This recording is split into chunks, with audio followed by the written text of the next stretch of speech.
had a session of my home game the other night, and I deployed something that I really like. Maybe I like it too much, but I call it the Devil's Bargain, or a Devil's Bargain. This is when some powerful entity will make contact with a PC who is a low moment and make them an offer that is, if not impossible, very hard to refuse.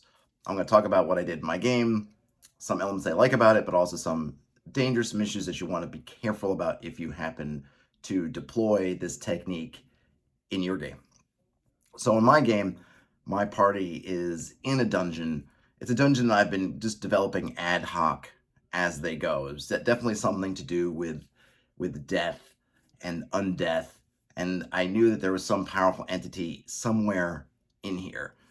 The party had gone through several encounters, had a very memorable episode with yellow mold, which left one of the player characters unconscious but stabilized. Not dying, but really not in a good way. And this had happened in that we had left the episode prior with all this just coming out with them finally having been stabilized from the yellow mold. So when we came to that session, player character's unconscious. The other player character, and the hirelings are pretty much determining what to do moving around. I had been looking at this central area on the map that I chose, and I saw there was something in there, and I'd been wondering, well, who's in there? What is it? What are they doing?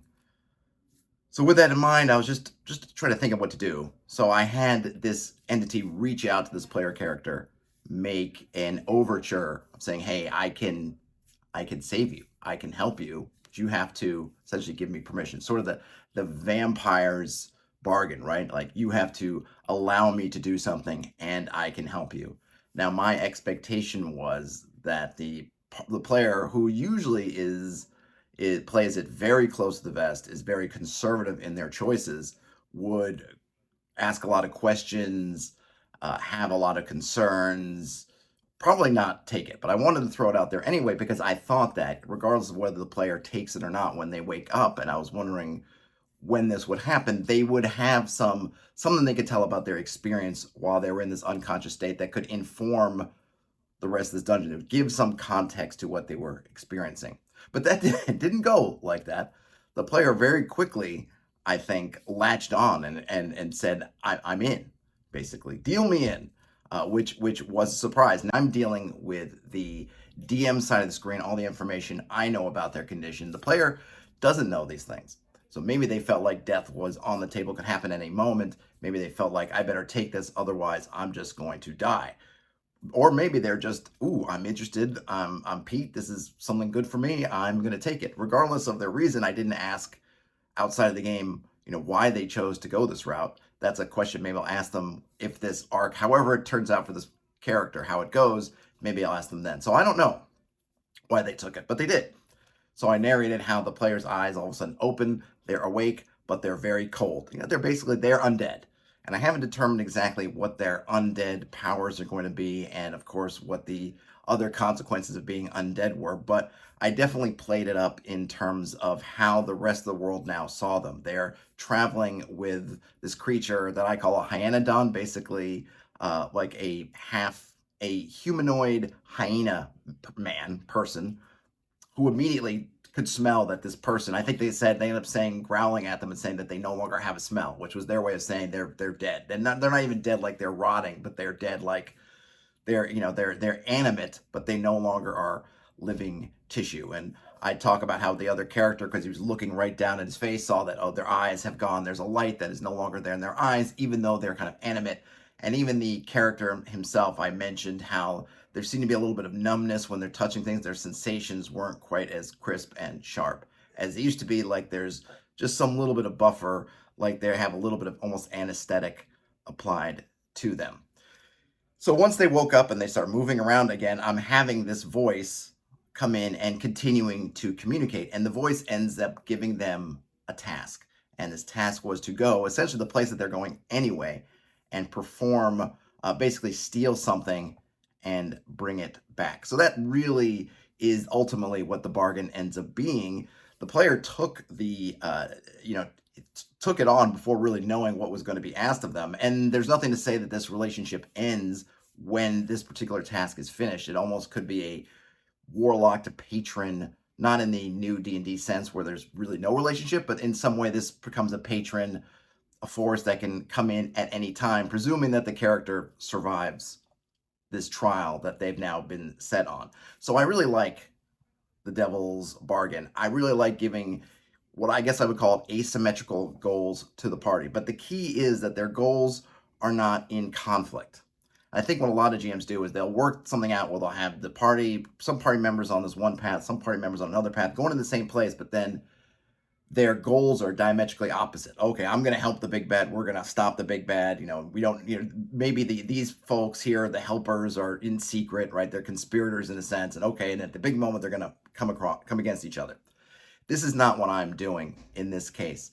Their goals are asymmetrical. So now the party member who's alive is trying to deliver this package to complete this quest for this powerful Fey entity that they've made a deal with. Now this other player is going to the same place but has a different goal. That's not to say that they can't complete both goals, but one goal is likely to be, if everything goes according to Hoyle, probably not going to anger anybody, whereas the other character has this theft that they're going to have to commit. So one is definitely going to put some tension in the environment. The other one, perhaps not, though we don't know. But the point of them being related but not antithetical to each other means that the players can get together. They can accomplish both goals. The player who is now undead can go to the player who's alive and say, listen, I didn't know what was going to happen to me. We got to make this thing happen for me, please. I don't know what's going to happen. I might be dead now at any moment. I'm basically enthralled to this entity, so I have to do this. It becomes kind of a role-playing moment. It's a way that they can really enrich their characters, enrich the game without canceling each other out. And I think that's the big thing that I want to make mention of here is I'm not trying to have one player against the other player. They're not canceling each other out. They just now have different goals. And we see this a lot in fiction in which one in a party, in a group, there are individuals within there that have goals that aren't always totally in alignment, but they're not always right up against each other. And you have those great moments where they have to make choices. Hey, we got to deliver this package. I got to steal this thing. Can I manage to do both? Maybe the player's going to totally keep his secret and think, well, maybe I can sneak out in the middle of the night and do this thing really fast, and then we'll get out of here. However it's going to work, or I'm going to wait till after the package is delivered, then I'm going to do it. There are all kinds of angles that they have to work with. It's not putting them in the situation where this player is saying, if I do this, I'm hurting the other player, not just their character, but I'm interfering with this other player's goal. Because there are stakes. There were stakes for both of them originally. There's still at least now stakes for one of them to getting their original mission accomplished. By putting this player on an alternate path, I don't want to make it so that in order for him to succeed on this thing that's now important to him, he must hurt the other one. It might turn out that way.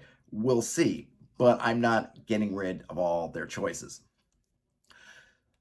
Other thing I'm doing, and someone might look at it and say, oh, Todd, isn't it convenient? You're sending them to the same place. Well, I look at that as kind of fate intervening. All these fates are coming together. These are heroes, after all. They may not live to be mighty heroes, but these are individuals for whom the threads of fate, the strands of fate, tend to twist and turn to make things happen.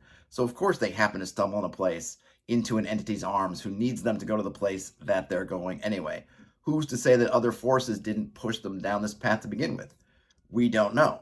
But I'm not separating the group. They will be able to accomplish both sides of their missions or both of their individual missions now in a single place. I'm not making a situation where one player has to decide whether to go off on their own on some whole side quest or stick with the party. Now, if I was running a table, which we do lots of side quests at solo play, then of course I would maybe feel more free to say, hey, we'll handle this on the side.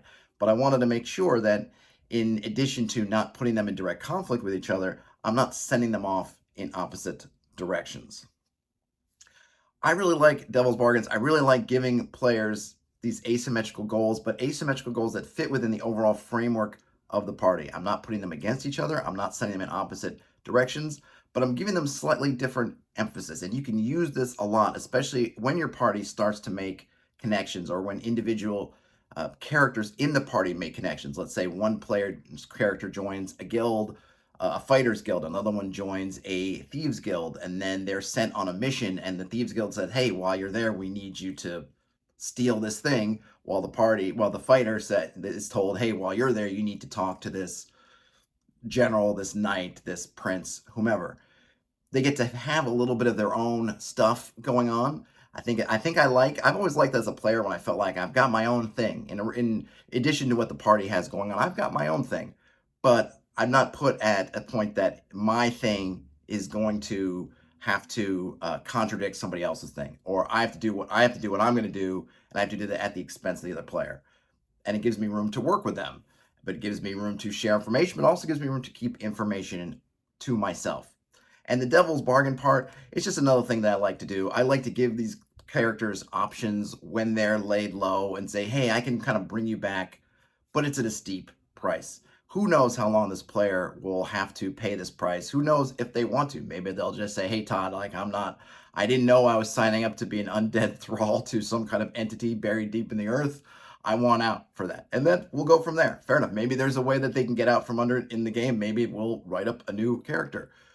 Who knows? But I always like to throw out these kinds of ideas when they make sense, when the context is there. I don't just bring it in out of a blue sky. If this had happened and they were just in the middle of a field somewhere, there wouldn't have been anyone around to take note. But they were in this person's, literally their sphere of influence, so it seemed appropriate to me. So I threw it out there to play around with it. So now we'll see how it goes. I thought I would just throw it out there. I think it's a fun thing. I think it's definitely a way to play with, especially in kind of the OSR sense, when you might think a player is extremely hobbled for sessions on end. What might we do if it is appropriate? If the light of the fates is shining down on them, maybe that kind of bargain is something where you could say, hey, I'm going to give you a chance to get back in the fight, but it isn't for free. It may not even be a good thing. It might have very well have been to the player's benefit to say, you know what, I'm going to hang tough, stay unconscious, and put my faith in my party and everything that we're going to get out and it's going to be okay. But they didn't. And there are consequences for that. They woke up. But maybe they'll wish later on that they had stayed asleep. Who's to say? It'll be fun finding out. Just wanted to share that with you. I'm recording this on Christmas Eve, so happy holidays out there to everyone in the gaming community. Game on, and I'll talk to you later.